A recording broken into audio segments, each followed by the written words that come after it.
এ পর্যন্ত সারা দেশের যে খবর আমরা পেয়েছি, বিভিন্ন জায়গায় বিএনপি দলীয় যারা ক্যান্ডিডেট তাদের কর্মী সমর্থকরা বেশ কিছু জায়গায় সমস্যা তৈরি করেছে।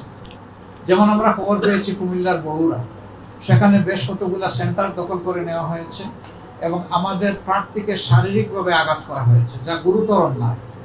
যদি কোনো প্রার্থী অথবা প্রার্থীর সমর্থক কিংবা এজেন্ট কর্মী কোনো ভুল করে থাকেন, তাহলে আমি তো হাতে আইন তুলে নিতে পারি না। এর জন্য যথাযথ কর্তৃপক্ষ আছে, তাদের আমরা সহযোগিতা চাইতে পারি, কমপ্লেইন দিতে পারি। কিন্তু সেখানে তাই করা হয়েছে এবং কিছু সেন্টার তাদের দখলেও তারা সাময়িকভাবে নিয়ে গিয়েছে। পরে সেনাবাহিনীর হস্তক্ষেপে সেটা অবমুক্ত হয়েছে। আমরা আশঙ্কা করছি ভোট শেষ হওয়ার পরে গণনার সময় ওই ধরনের কোনো বিশৃঙ্খলা যদি তৈরি হয়, তাহলে জন আকাঙ্ক্ষার প্রতিফলন হবে না। এবং 15.5 বছর জাতি তাদের ভোটের অধিকার হারিয়ে আজকে যাকেই আমি জিজ্ঞেস করেছি যে আপনার কেমন লাগছে, বলে যে আমি খুব এক্সাইটেড, আমি খুব উৎফুল্ল, আমি অন্যরকম একটা অনুভূতি আজকে অনুভব করছি। মানুষের এই যে উৎসব মুখর পরিবেশটাকে যারা বাধাগ্রস্ত করবে, তারা অবশ্যই গণতন্ত্রের প্রতি শ্রদ্ধাশীল, এটা আমরা মনে করি না। গণতন্ত্রের প্রতি শ্রদ্ধাশীল লোকদের দৃষ্টিভঙ্গি থাকবে, আমার কাজটা আমি করব, আমার কথাটা আমি বলবো, অন্যের কাজটা তাকে করতে দিতে হবে যদি এটা সঙ্গত হয়, এবং তার কথা তাকে বলতে দিতে হবে। আর মানুষের ভোটের অধিকার হচ্ছে তার নিজের সিদ্ধান্ত নেওয়ার ব্যাপার। এখানে যদি জোরজবরদস্তি করা হয়, তাহলে সেই সিদ্ধান্তের উপরেই প্রকারান্তরে এটা নগ্ন হস্তক্ষেপ হয়। আমরা এই হস্তক্ষেপকে মোটেই পছন্দ করি না। ঠিক অনুরূপভাবে ঘটনা ঘটেছে লাকসামে, তারপরে ভোলার লালমোহনে। এ পর্যন্ত আমাদের কাছে এই খবরগুলো আছে, আরও হয়তো থাকতে পারে, আরও খবর নিয়ে আমাদেরকে জানতে হবে। আমার বক্তব্য হচ্ছে যে না, বাংলাদেশের একটা ভোট কেন্দ্রেও যদি এরকম পরিবেশ সৃষ্টি হয়, সেটাও গ্রহণযোগ্য, সেটাও অগ্রহণযোগ্য এবং আপত্তিকর।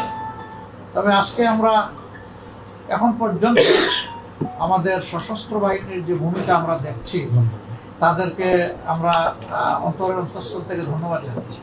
এখন পর্যন্ত তাদের ভূমিকা আমরা খুবই সন্তোষজনক পেয়েছি। যেখানেই সমস্যা হয়েছে তাদের ইনফর্ম করার সাথে সাথে তারা ফাস্ট মুভ করেছেন সব জায়গায়, এবং তারা চেষ্টা করেছেন সিচুয়েশনকে ট্যাকল দেওয়ার।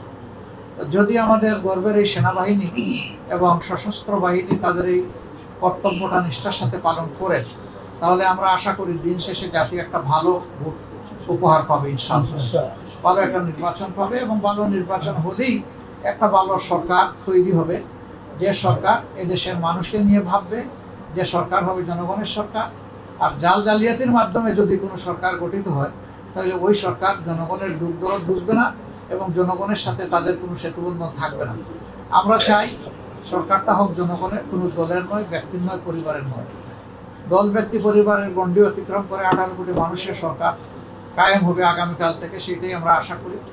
এই পথে সাংবাদিক বন্ধুগণ, গোটা নির্বাচনী প্রক্রিয়া অত্যন্ত নিবিড়ভাবে আমাদের সাথে আপনারা ছিলেন। আমরা সবসময় আপনাদের মর্যাদা হয়তো রক্ষা করতে পারিনি, চেষ্টা করেছি, কিন্তু সব কিছু পেরেছি এটা আমরা মনে করি না। কিন্তু আমরা আপনারা, এখানে কোনো ডিভিশন নাই, আমরা সবাই 18 কোটি মানুষের অংশ। আমাদের প্রিয় জাতি দেশ ভালো থাকলে আমরা সবাই ভালো থাকবো, আমার পেশা আমার চলবে, আপনার পেশা আপনার চলবে। কিন্তু দেশ যদি ভালো না থাকে, কোনো পেশাই আমরা সম্মানের সাথে কাজ করতে পারবো না। জয়ের ব্যাপারে প্রতিপক্ষ শিবিরে বলা হচ্ছে তারা খুবই কনফিডেন্ট যে তারা বিজয়ী হবে। কিছুক্ষণ আগেও উনি সমর্থন করেছেন যে তারা বেশি আসনে বিজয় হবে। আপনি সারা বাংলাদেশ ঘুরেছেন, সারা বাংলাদেশের খবর আপনার কাছে আসছে, আপনার কনফিডেন্সটা একটু জানতে চাই। আলহামদুলিল্লাহ, আমি কোনো সংখ্যা বলবো না। আমি যদি সংখ্যা বলি তাইলে ভোটাররা কোনো অধিকার থাকে না, কারণ ভোটাররা এখনো ভোট দিচ্ছে, দেওয়া শেষ করে নাই। আর আমি বলে দিলাম যে আমি 300 আসনে বিজয় লাভ করবো, এটা ভোটারদের স্বাধীনতার প্রতি আমি হস্তক্ষেপ বলে মনে করি। আমরা আমাদের প্রিয় জনগণের উপর গভীর আস্থা রাখি, যথেষ্ট আস্থা রাখি। আমরা আশা করি তারা সঠিক সিদ্ধান্তই নেবেন, এবং এই কথাটা আমি এখনই বলতে চাচ্ছি না। আমি চাই যে ভোটিং আওয়ারটা শেষ হোক, তারপরে আমরা ইনশাল্লাহ আপনাদেরকে কিছু বললে বলবো। তবে স্বাভাবিকভাবেই সারা দেশের যে খবর আমরা পাচ্ছি, জনগণ নতুন কোনো ফেস্টিভালকে ওয়েলকাম করবে না ইনশাআল্লাহ।